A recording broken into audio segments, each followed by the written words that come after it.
The meeting of the Board of Ellis County Commissioners will now come to order. Let's stand for the Pledge of Allegiance. I pledge allegiance to the flag of the United States of America and to the republic for which it stands, one nation, under God, indivisible, with liberty and justice for all.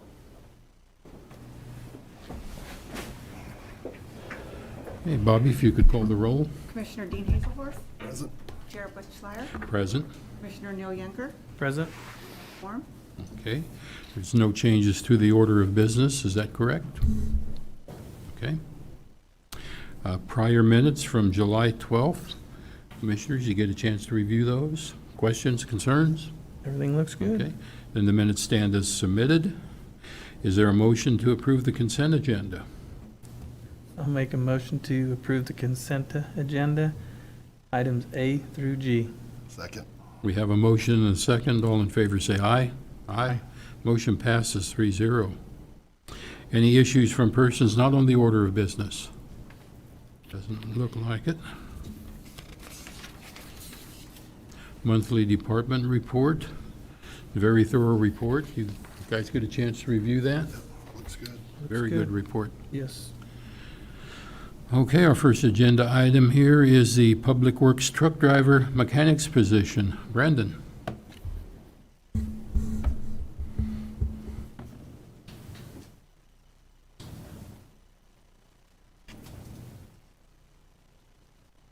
Good evening, Brendan McKay, Public Works Director, Ellis County. So as you're aware, last week we had talks with another department about the struggles to hire. We're experiencing the same issues. We've had an open mechanic position for, I believe, over 2 years now, yet to been filled. Talking with staff and with current changes that are going on, like with the enterprise system, with updating our fleet to keep things, trying to keep things under warranty. Discussions have been had and staff's decided that we feel we'd be better suited with a truck driver in lieu of that mechanic's position. So we wouldn't be increasing the number of staff for the Public Works Department. We'd just be changing one position to another position. So the very small financial aspect is actually going to reduce the amount because the steps are different between the two positions. But we feel it'll be a position that we can fill and utilize, if that's all right with the commission. Yeah, it does sound good. Do you anticipate difficulties hiring another truck driver? We have a few applicants already for the position if you make the switch. Mhm. We're hoping that one of them will accept if they're offered with how these interviews turn out. We've had issues in the past, but here recently it seems like we've had more applicants than generally we get for these positions. It's just trying to show them what our benefits mean, that it's not always just the monetary Sure. dollar per hour figure, because we won't be able to compete with the private industry on that dollar per hour.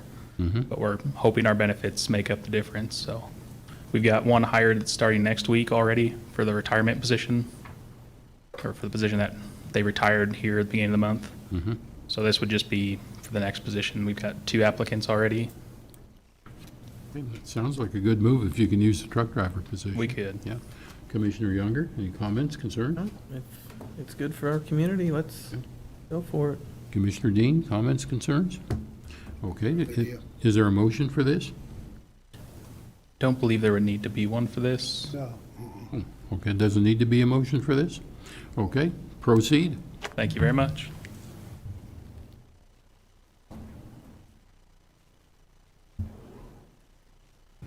Okay, the next item is the Northwest Business Corridor Grant Agreement. Darren? Darren Myers, County Administrator. Today, we were anticipating getting the grant agreement for the Northwest Business Corridor from the FHWA with the anticipation that the project would be announced, I believe, on the 21st of July and be bid out until the 16th of August, I believe, which would be the bid openings out in Topeka with KDOT. The Buck Driggs called me here about an hour, or one of his staff members, and said that he'd still not received the updated copy that we had sent back last week. But once we do receive it, it needs to have a quick turnaround time since we're right at the very end of the project and we're going out for announcement and bidding. And we had some discussion between what the signature page would actually look like, whether it would be from the county commission or an authorized signature there that the commission would approve. And it looks like with some communication today, it'll come back as either or. Either all 3 commission can sign it, or you can authorize me to sign it on your behalf. The next commission meeting isn't for another couple weeks until August 2nd, so we would be halfway through the process of getting the commission to sign it. So we're just asking the commission's permission for me to sign that and send that back up to KDOT and to FHWA once we receive it. Mhm. Yeah, I think once you get it in, you'll get it signed and send in as soon as possible, so this process can proceed. I agree. Yeah, I sounds would, good. Bill Jeter, County Council, I'd recommend you do that on a motion and vote and authorize Darren or the commissioners to sign that agreement, which I have looked and reviewed the form of it earlier, and it would meet with my approval.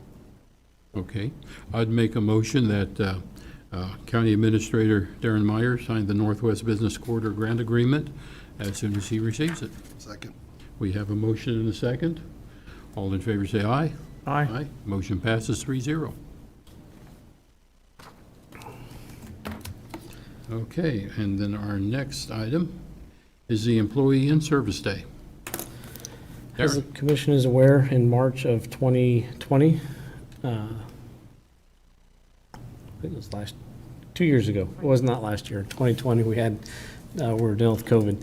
2 years ago in March, we had an employee in service day, which the county commission allowed staff to close offices and meet all out at the fairgrounds. And we had several training classes throughout the day, whether it was active shooter, CPR, bloodborne pathogens, fire extinguisher training, cybersecurity training. Butch came out as the county chair, and we talked about the sales tax, quite a bit of different things.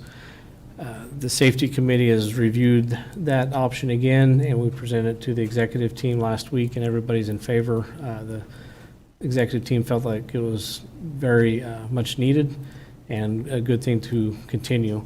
So we kind of changed the concept of it a little bit this year. Instead of having it early in the year in the spring, change it back to later fall and kind of help it not only coincide with our, was it Columbus Day on October 11th, but also get it close to our open enrollment for our health insurance.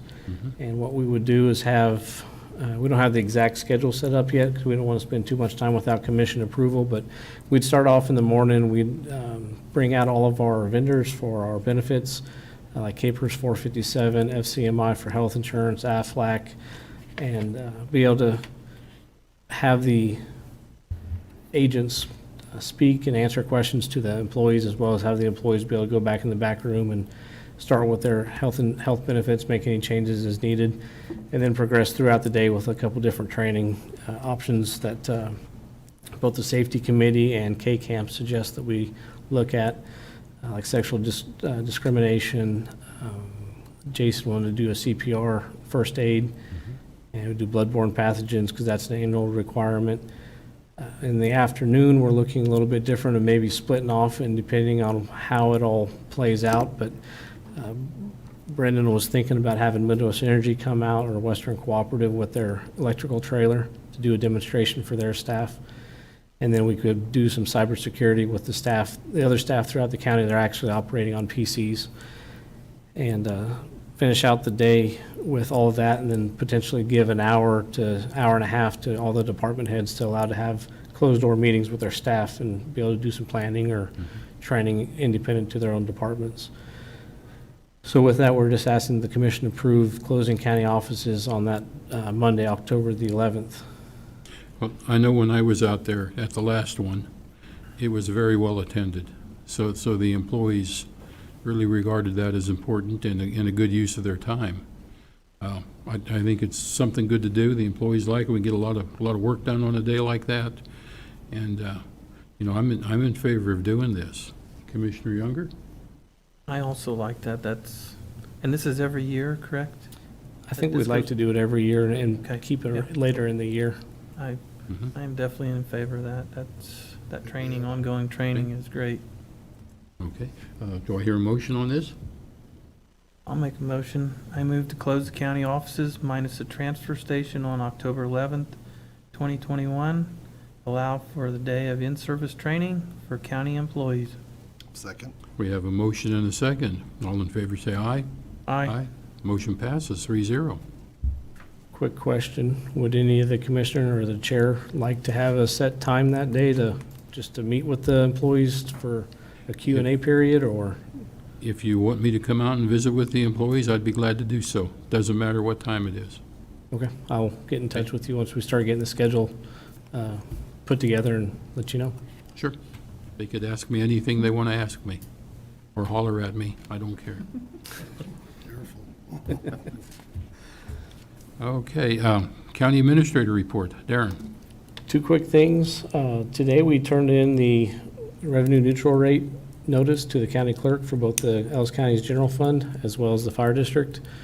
And so we can proceed with that. Kind of changes our year-end budget process. It gives us more time, even though we're mostly done with the budget.